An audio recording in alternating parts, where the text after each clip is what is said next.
স্বরাষ্ট্রমন্ত্রী বলেছেন যে একটা দল আল্লাহু আকবার ধ্বনি নিয়ে ব্যাংক দখল করলো আর কি। তো বুঝলাম যে ওনার আল্লাহু আকবার কথার মধ্যে ওনার বেশ আপত্তি, কিন্তু আরেকটি দলের যুব নেতা যে সশস্ত্র অস্ত্র নিয়ে ব্যাংক দখল করতে গিয়েছিলেন, তার সচিত্র আপনার প্রতিবেদন পত্রিকা ছাপা হয়েছিল, সে ব্যাপারে তিনি বললেন না। তাহলে কি ধরে নেব যে আপনি আসলে আল্লাহু আকবার আপত্তি, অস্ত্রের ব্যাপারে কোনো আপত্তি নাই? ব্যাংক রেজুলেশন অ্যাক্ট 2006 বাতিল করা উচিত বলে আমি মনে করি। কারণ আমাদের মাননীয় অর্থমন্ত্রী তিনি বলেছেন, আমি এবারে বক্তব্য রেখেছিলাম আগে, তিনি বলেছেন জানলাটা খোলা রাখা হয়েছে। তো সেই জানলা দিয়ে যে আসলে এসালাম ঢুকে যাচ্ছে, এইটা তো আমরা বুঝতে পারিনি।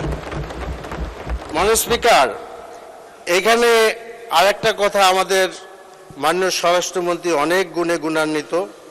তিনি অবশ্য আগে বলেছেন যে এসালামের গাড়িতে চড়ে উনি সম্বর্ধনা নিয়েছেন, এটা ঠিক হয় নাই। কিন্তু এই যে চিটাগাঙে এসালামের দামি দামি গাড়িগুলা বিএনপির লোকেরা রক্ষা করতে যে বহিষ্কার হইল, সে কথা উনি বলেন নাই আর। মাননীয় স্পিকার, উনি আবার বলেছেন, আমাদের মাননীয় স্বরাষ্ট্রমন্ত্রী বলেছেন যে একটা দল আল্লাহু আকবার ধ্বনি নিয়ে ব্যাংক দখল করলো আর কি।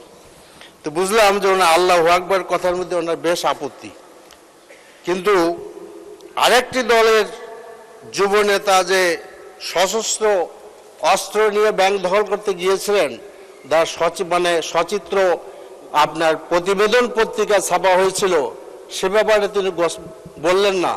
তাহলে কি ধরে নেব যে আপনি আসলে আল্লাহু আকবার আপত্তি, অস্ত্রের ব্যাপারে কোনো আপত্তি নাই? এরপরে যেটা বলতে চাইছি, জুলাই সনদ।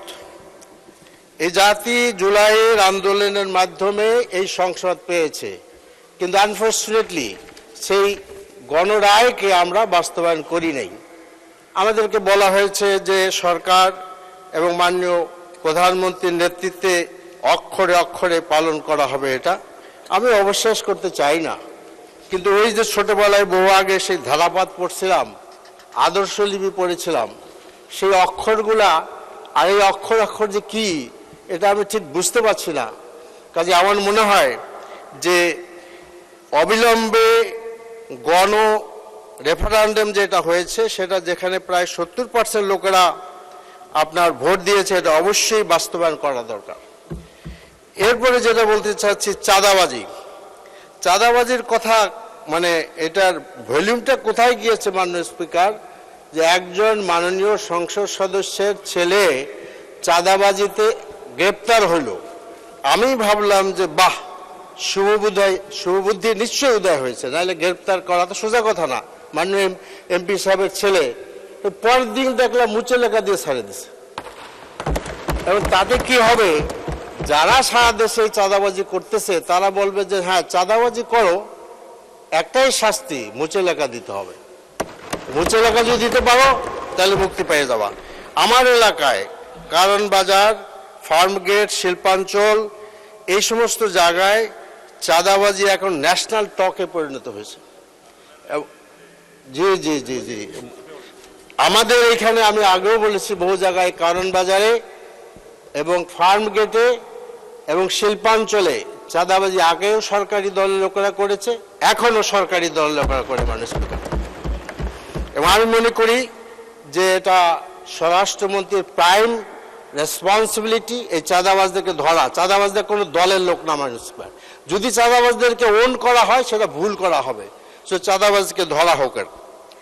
এরপরে যেটা বলতে চাচ্ছি যে আজকে আমাদের এই ঢাকা শহরে অনেকগুলো সমস্যা আছে, তার মধ্যে জলাবদ্ধতা বড় একটি সমস্যা। আমাদের এই যে আমার বাসার খুব কাছে এই যে আমাদের ভিভিআইপি রোড, এই যে আমাদের বিজয় সরণির থেকে, এইখানে যদি বৃষ্টি হয় অথবা 27 নম্বরে যান ধানমন্ডিতে, আপনি রাস্তায় বেরোতে পারবেন না, মাজা পানি, এবং এই পানিগুলো নোংরা পানি। কাজে এইটার ব্যবস্থা করা দরকার।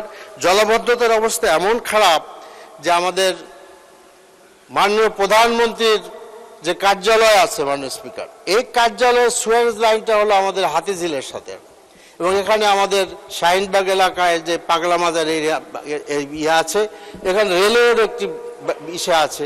এইখানে অবস্থা এরকম হয়, যখন বর্ষা হয় মানুষের হাঁটু পানি হয়।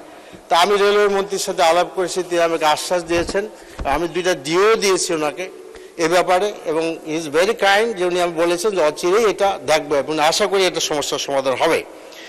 এরপরে চাঁদাবাজের অনেক নতুন নতুন সেক্টর চালু হয়েছে মাননীয় স্পিকার। এখন যে ব্যাটারি চালিত রিক্সা আছে, এগুলো আমাদের শিল্পাঞ্চলে আপনার রাস্তার থেকে সরাসরি লাইন টেনে ব্যাটারি চার্জ দেওয়া হয়, এগুলোর থেকে টাকা নেওয়া হচ্ছে, এগুলো সরকারি দলের লোকেরাই করে মাননীয় স্পিকার।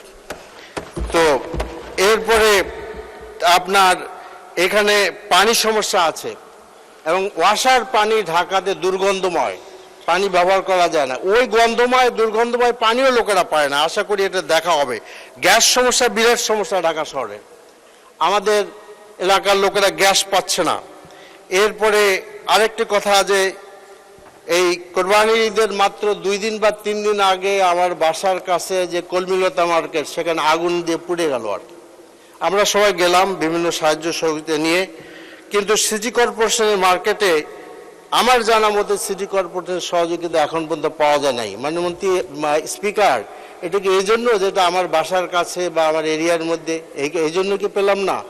অতি ক্ষুদ্র ব্যবসায়ী লোকেরা সেখানে ব্যবসা করে, ঠিক ঈদের আগে যখন তারা মালপত্র উঠাইলো তখন এগুলো পুড়ে গেল আর কি।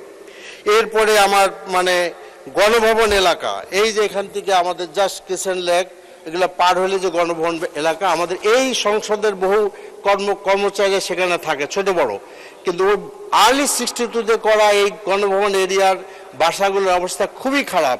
আমি বিনীত অনুরোধ করবো বাসাগুলো অতি জরুরিভাবে সংস্কার করা দরকার। রাস্তাঘাটের অবস্থা খুব খারাপ।